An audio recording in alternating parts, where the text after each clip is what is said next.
Welcome to another episode of The Brand Called You, a podcast and podcast show that brings you leadership lessons, knowledge, experience, and wisdom from hundreds of successful individuals from around the world. I am your host, Ashutosh Garg, and today I am delighted to welcome a very, very accomplished author from London, UK, Mr. Carl Honoré. Carl, welcome to the show. Thank you very much. I'm thrilled to be here. Thank you. Carl is a best-selling author. He's a broadcaster and the global voice of the slow movement. He's been called the godfather of the slow movement by ABC News.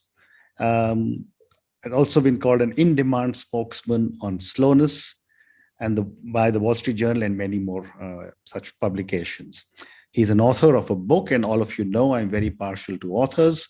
He's an author of a book or several books which are in praise of slow, under pressure, the slow fix, and bolder, how to age better and feel better about aging. And his books have been published in 35 languages.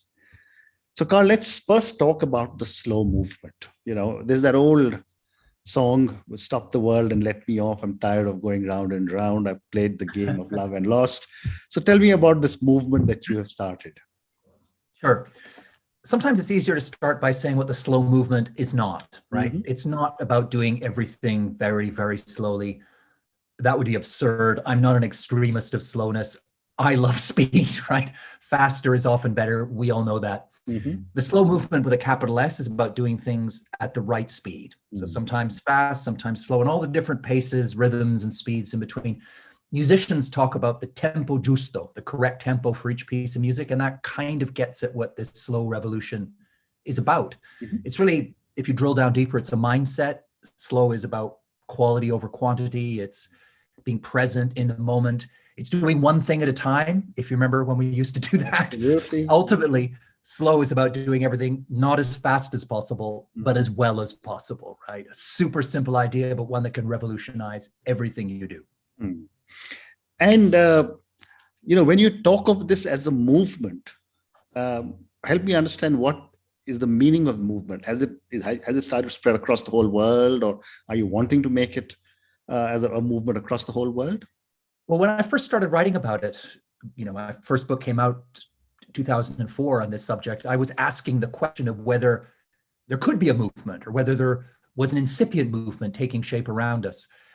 Now the answer is a resounding yes. There is very much a movement with a capital M, right? In the same way as that there is an environmentalist movement or a feminist movement, right? There's very much a slow movement. It rallies around this very simple idea of what slow means, doing things at the right speed to do them better and enjoy them more. And it applies it to every walk of life. So in every field of human endeavor now, you will find an official slow movement of some kind. So many of your listeners, I'm sure, will have heard of the slow food movement. That's just the tip of the iceberg. There's movements for slow leadership, slow media, slow sex, slow education, slow travel, slow fashion, you name it. People are bringing the lens of slow to the party and saying, how can I do this thing better by slowing down to the right speed? Right? So it's very much a movement now. And so there are people doing PhDs, writing books, making all kinds of TV series and things on the slow movement. It's very much a phenomenon in the cultural slipstream. Fascinating.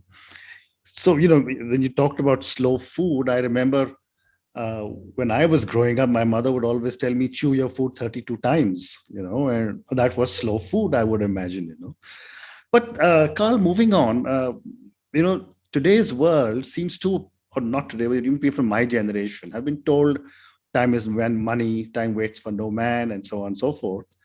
How do you react to these kind of comments as the slowness guru?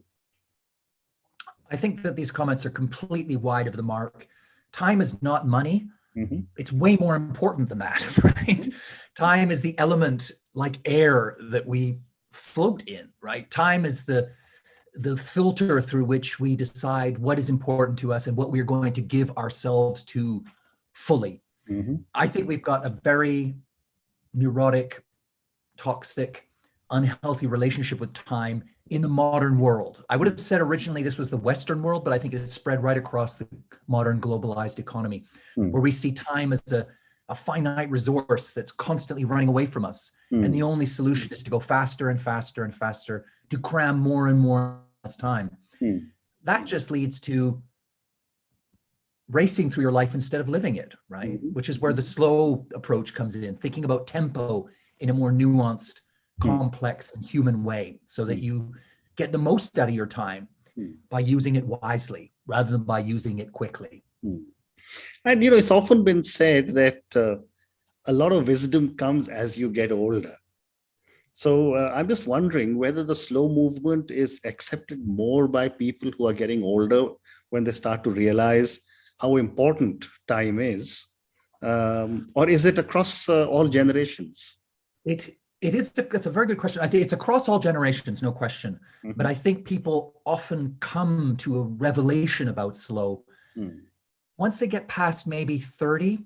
I think that's where I start to see people waking up to the folly of doing everything faster in their 30s, because you have a bit of experience then, you've got some big picture view, you've got some stories to tell yourself, you know what other people have been through.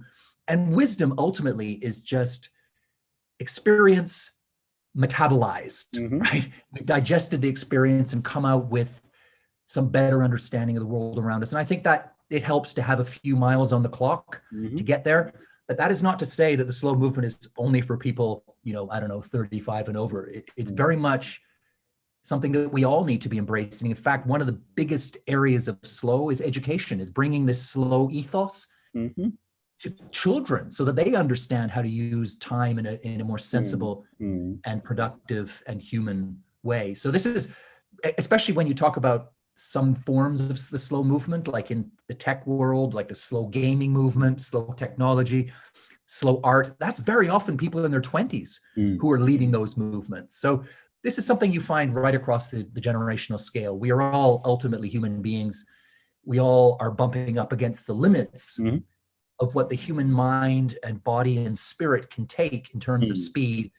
And so at every age level, you'll find people pushing back and saying, hang on, it's time to reconnect with my inner tortoise. Fascinating. My next question to you, Carl, is, about the pandemic. Most of us around the world have been stuck at home for almost 2 years. I mean, in the UK, you are slightly better off because you've been opening up much faster probably than the rest of the world. How has the pandemic impacted the slow movement? I think the pandemic has been given a huge boost to the slow movement, because what it was with all these lockdowns was it was a global workshop in slowness, right? Forced upon us. Correct. No, I'm not a fan of the pandemic. I hate the pandemic. It's been a total nightmare, right? For me and everyone else in lots of different ways. But I do think there has been a silver lining, which was that by forcing the world to slow down, it pushed us into experiencing slowness. And at the beginning, many of us had withdrawal symptoms. We thought, this is terrible. Where's my speed, my distraction, my stimulation, my multitasking? People missed FOMO, fear of missing out, in a weird paradox. But then I think with the time that we spent, if the pandemic had lasted a week, I would have said no impact. But it's lasted, as you said, kind of up to 2 years. We've been forced into this slower way of doing things. And a lot of people have had an epiphany. They've realized that for the first time, maybe in their lives, they've actually had the space and time to be, to stop doing and to start being. They've had time to reflect, to let their mind wander, to get bored even, to do things for the sheer joy of doing it, for doing nothing, right, at all, and enjoying that, for spending time with the people who matter to them. I think what the pandemic did was it gave us the luxury, right, of having the time and the space to invest in the things that really matter to us. Right. So for a lot of people, it's been an inflection point. Suddenly, we had time to think the big questions. Who am I? What's my purpose here? Am I living the right life for me? And many people have decided that the answer to that question was, the last question was no, which is why you're finding so many people, as the pandemic hopefully comes to an end, looking back on the life they had before the pandemic and saying, that was the wrong life for me. And so they're leaving bad relationships. They're changing their work.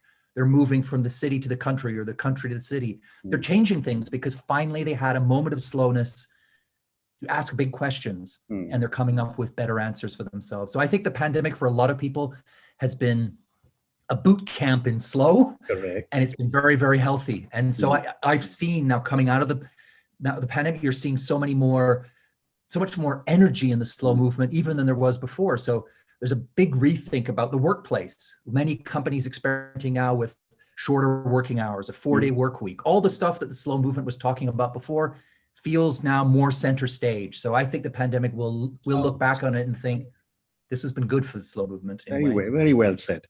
So one more question about the slow movement before I move to the next part.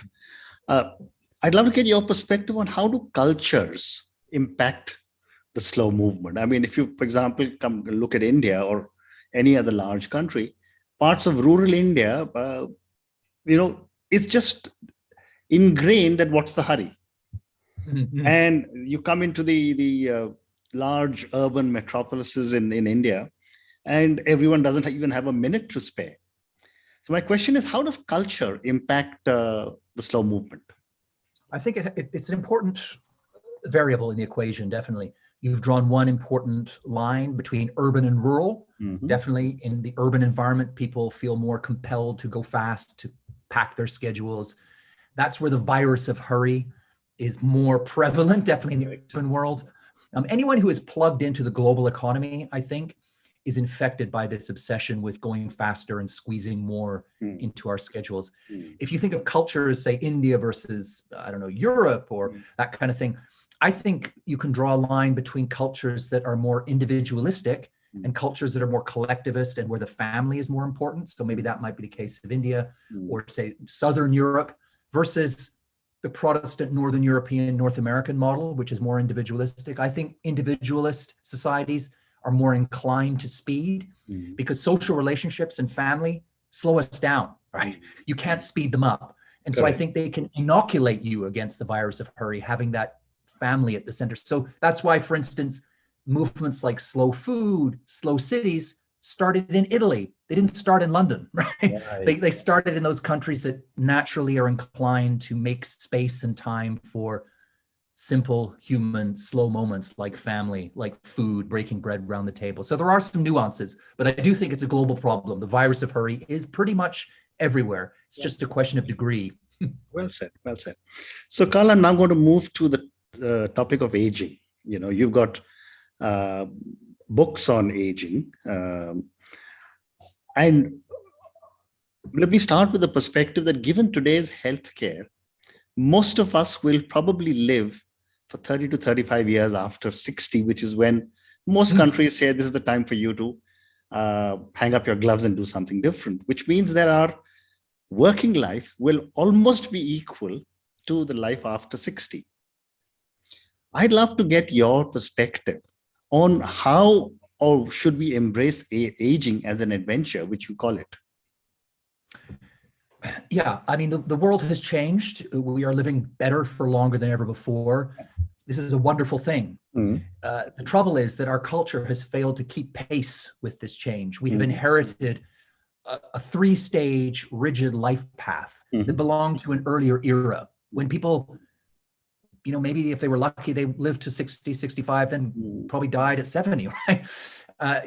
Now, as you say, most people are going to be living, to their 80s and 90s. So we need to rethink the life path. We need to move away from this idea that there are 3 stages. Stage 1, learning. Stage 2, earning. Stage 3, resting. Right? We need to throw that out the window and have something much more open and fluid so that we're learning all the way through our lives. We're maybe earning, spreading out the earning all the way through our lives. It doesn't mean you're working a grueling 5-day week in your 80s, but maybe you're working 1 day a week, right?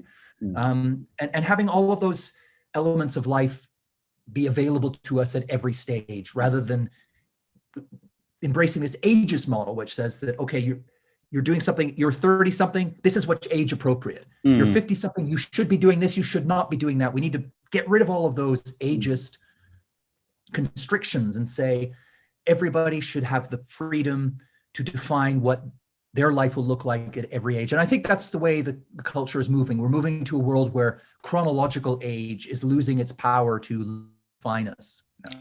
We are deciding what we can be, whatever age we are. Well said. For thousands and thousands of years, Hinduism has always had 4 stages for human beings. And, first was when you are doing your education, then you become a householder, and that's when you earn money. And then you reach a stage when you start to give back to society. and your worldly needs have been completed, like you fulfill all your obligations, and your final stage is what they used to call go off into the jungles for meditation and for end of life. So it was a four-stage life process. But I'm glad you're talking about that. But coming back to you, Carl, you also talk about the U-shaped happiness curve. Mhm.